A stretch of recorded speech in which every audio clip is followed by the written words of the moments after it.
Hey, what's up, guys? So, this is something a little different. This is not really pinball, but more along the lines of my thoughts on movies that I've been watching.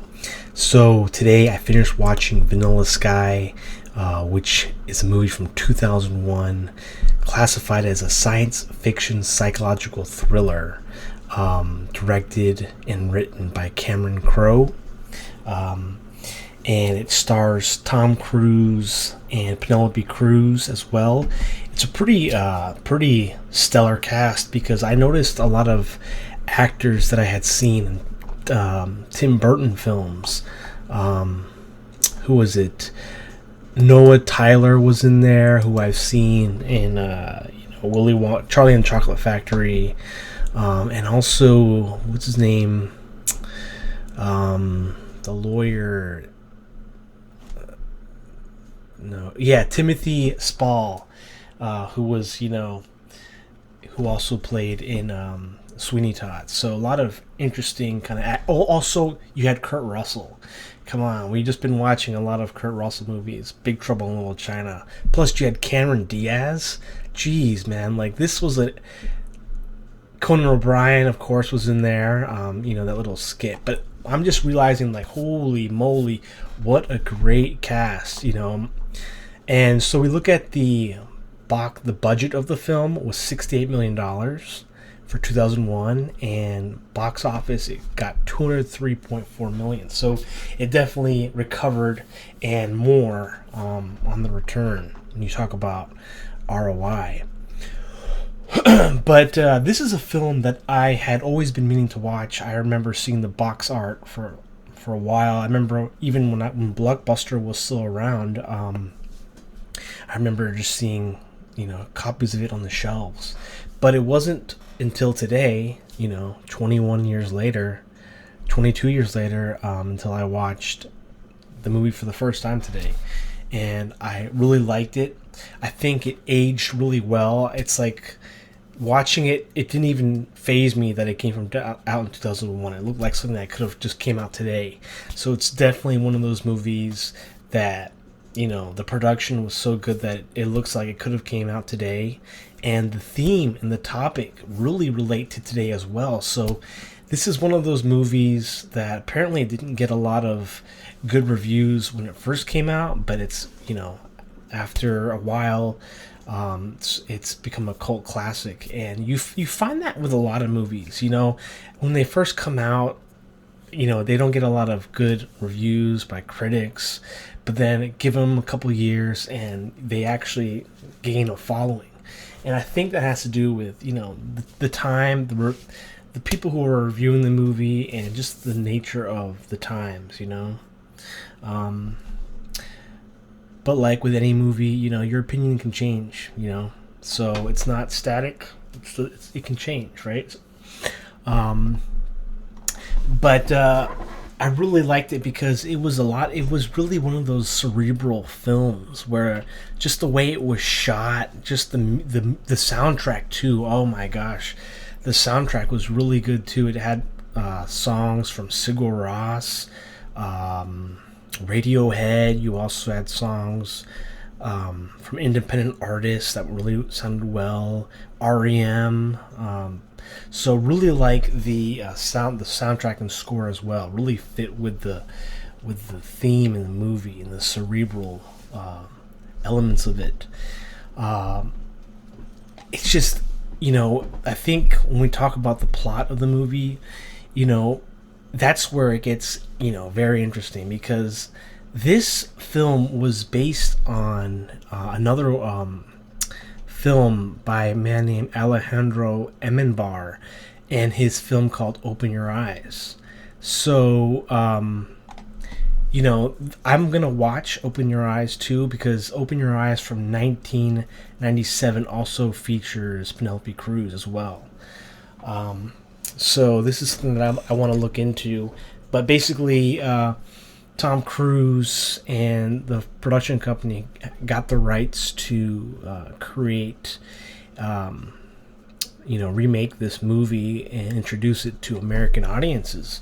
So basically, the story is about, a rich guy living in New York a publisher played by Tom Cruise who inherits his dad's wealth, and he lives in, looks like, upper, the rich part of Manhattan.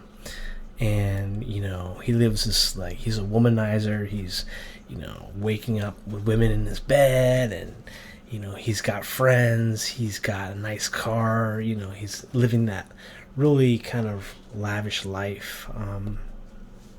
And when you start watching from the beginning, you don't really know what's going on. And I think that's the cool thing about this movie. It's so cerebral, and you kind of like, as you watch it, you get more and more like in this rabbit hole.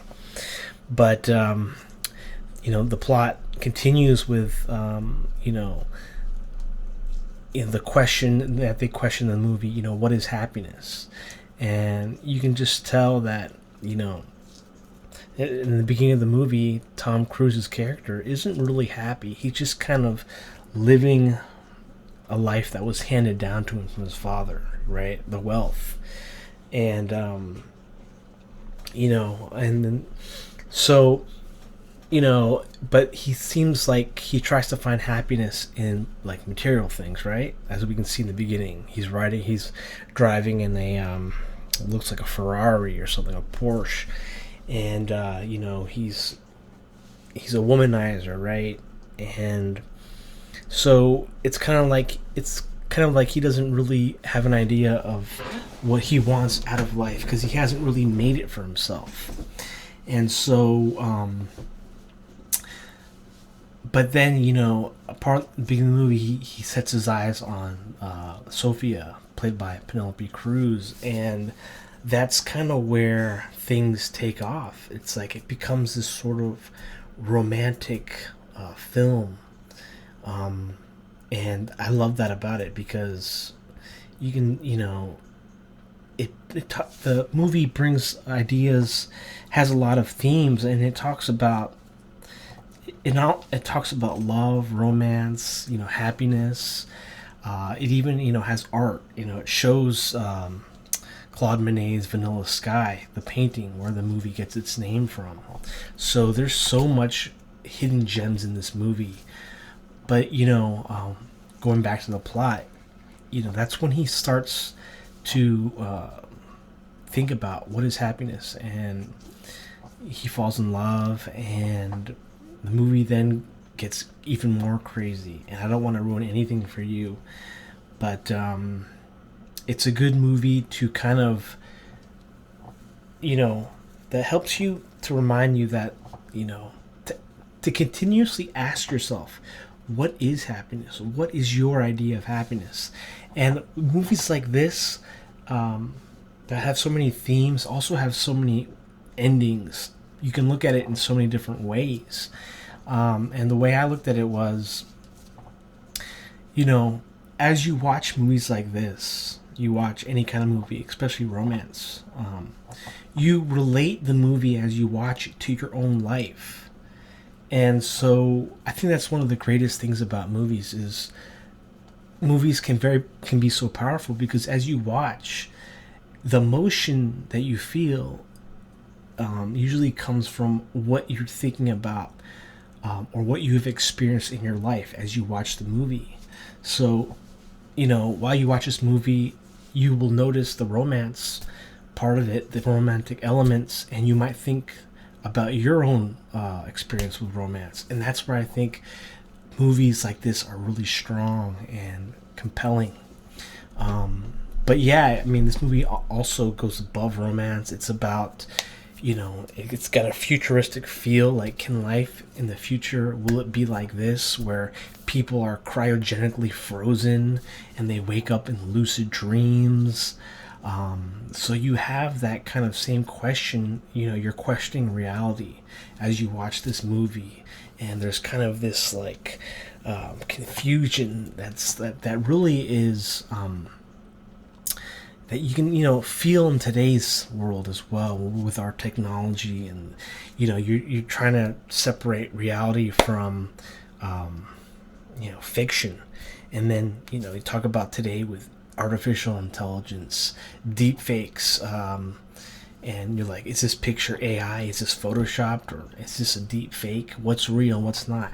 And that's becoming more of a blurry line as we move on, which is, kind of a scary thing to think about. But I really recommend that you watch this movie. It's from 2001, and I think it's a great one. And I want to know if you've seen it. I want to know what you thought about it, what you got from it, what your favorite scenes were, and I want to discuss it with you. And if you haven't seen it, I really recommend it. My favorite kind of line from this movie or theme was kind of towards the end when Tom Cruise, was looking back on his life, and he said, sometimes it's the little things, that are the biggest things in life. And I just love that because, it's little things that you do each day, or the little things that people do that make you feel something, that are really make the biggest changes, can have the biggest impact. Start small. It's always the small thing that really sets off, usually when you have, like something big, or you think about someone who's successful, they didn't just get there, right? So it's always that kind of those small things. And I know this is not really making sense probably, but I just wanted to share my initial thoughts on this movie. And I'm definitely going to be watching Open Your Eyes. Hopefully I hope it's not in English. And the Spanish is Abre los ojos. And so I hope that this will be a great one to watch. So, yeah. Thank you for listening to me rant or give my opinion on Vanilla Sky. Thank you for watching. Till next time, I'll catch you guys later. Take care.